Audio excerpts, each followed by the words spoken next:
Hey, Superior Shape fans that are humans, how you doing today? This is a Dovo Bergischer Lowe, the 6/8 one with no shoulder. And this is for Burlington, Mass. So I'm going to hone it post-factory on this caudicle boo, which is for sale on the website. This has been shaped, as you can see. See that curvature there? That's the most intense curvature. So it's 6.5 feet this way, 25 foot that way. So you would start your scratching on the razor going this way on this stone.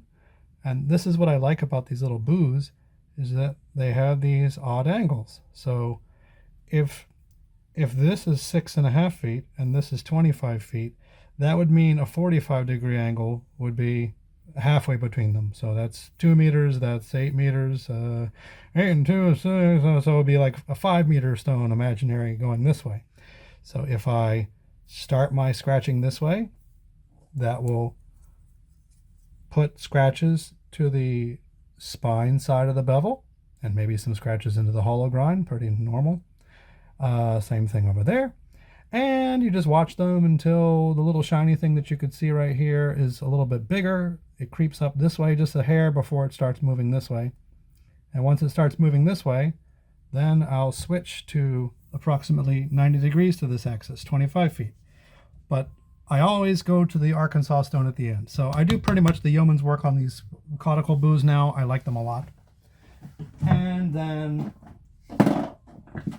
I'll bust out the big old 3x10 Arkansas stone, which is shaped to the same shape as this axis. So it's 25 feet that way for the final step. And I found that I can just use straight ballistol oil if I use very, very little of it. And that actually may work a little bit better than the dilution process, which lets you control the speed of the liquid and turns it white. It would depend what you're after, what you're sharpening for. Okay, I hope that little stupid little thing doesn't get in my way. We'll see here. Alrighty then. Okay, let's see. Oh, okay, it's not the worst view ever, is it?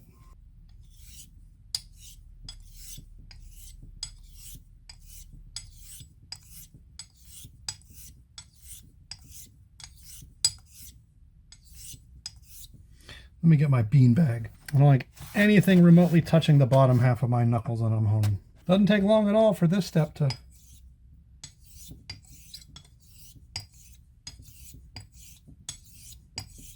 cause marks.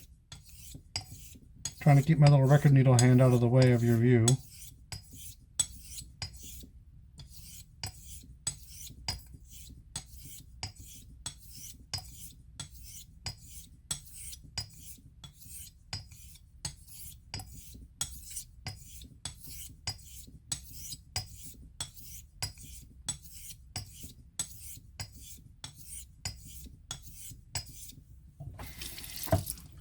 Periodically I'll rinse the stone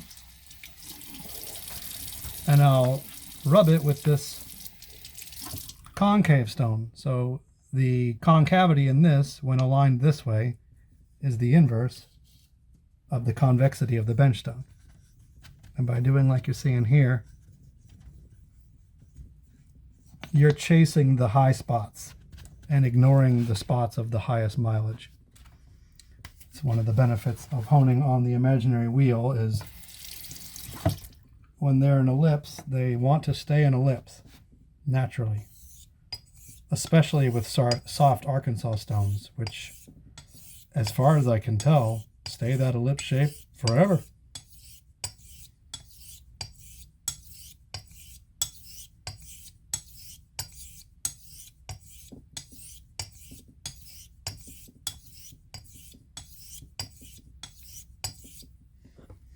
Okay, I'm going to flip it around, so I'm still going to be moving the spine parallel, the spine to edge line parallel with this axis here. So you see this line right here is not perfectly parallel with this. So I can't follow that. That would be making a shorter wheel. A longer wheel, sorry. I still want to make the shortest possible wheel, So I'm going to keep square to that side facing you now, as you can see. I'm not going like this, I'm going like this.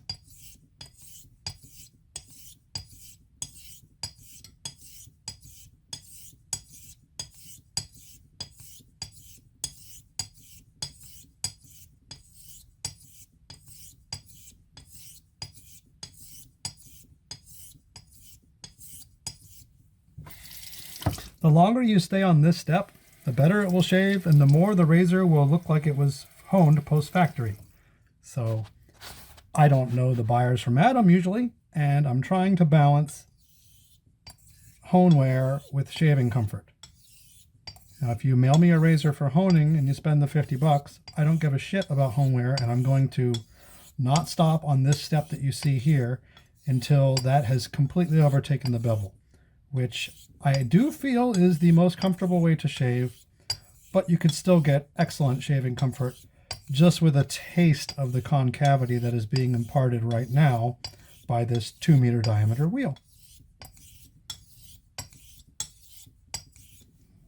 Okay, I'm going to pull over here. I'm going to take my little napkin and I'm going to go see where it's deep and where it needs more wear. Beep-a-dee-ba-dee. Okay, it can use a little bit more action on the show side on the front of the razor. So up here. Let's see, I'll do a couple extra ones here. Time to flip this boy around.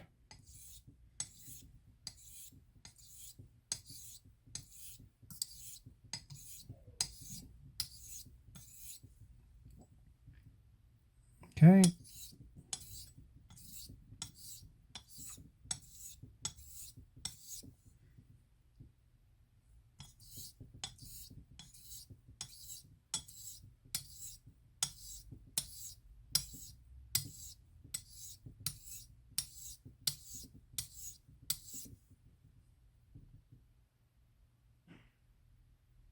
It doesn't have to be perfectly uniform everywhere. You just want a minimum amount of these marks across the whole thing.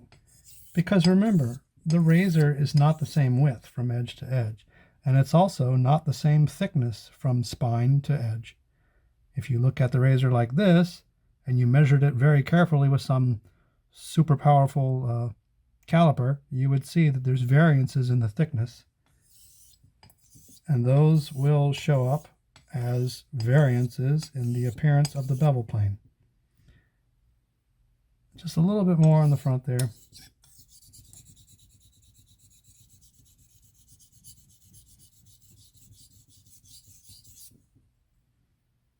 Okay, that's enough. We've got something there.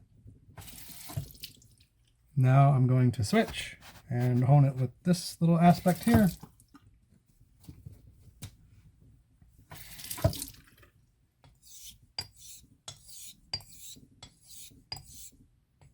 The effective diameter of what I'm doing right now is somewhere in the 5-meter range. So this work is going to move ahead of the previous step.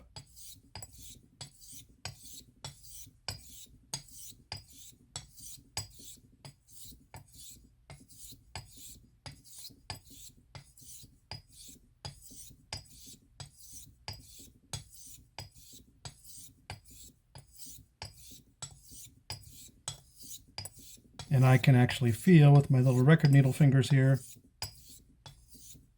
how quickly this is overtaking the bevel that was there, because we removed steel from the rear side of that bevel in the previous step, making this step faster.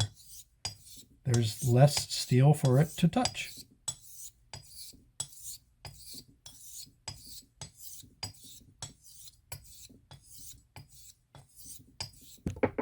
Okay.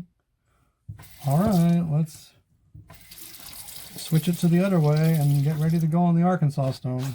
So just a few steps. Going this way here.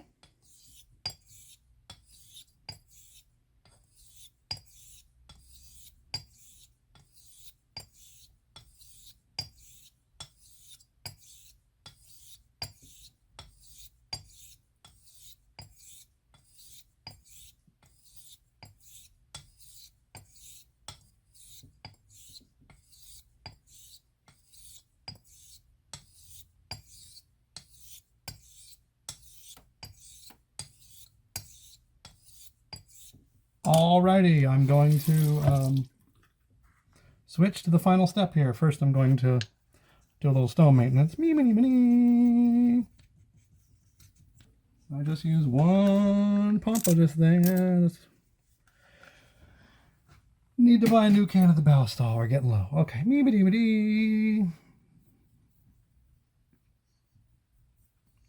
Get your fluid nice and low. Make sure you get those railings really good.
You can even see a little bit of steel in there.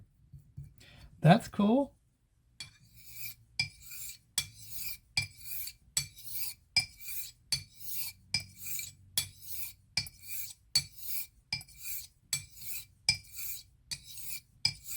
Now it doesn't make odd marks, but if it were my razor, I would start doing this bend thing that I do, where you add pressure and you move away from the long axis and toward the short axis, which is making an on-the-fly diameter. The idea being to find the diameter which will touch the razor just behind its edge so that you can bend the small remainder between where you touched it and the actual tip of the razor. And all of that will bend to conform to the Arkansas stone. But because we're moving askew on the stone, I don't have a large selection of diameters otherwise. I don't have a wheel that I can lift the spine of the razor. So this is all I got, and it's not a bad solution, but it doesn't come without making honing marks that are not parallel from spine to edge, which is what people tolerate the best. Okay, now we're going to go strop. So hope you like it, and I don't feel like moving that over there. I got a lot of stuff to clean up, so we'll see you next time. Bye-bye.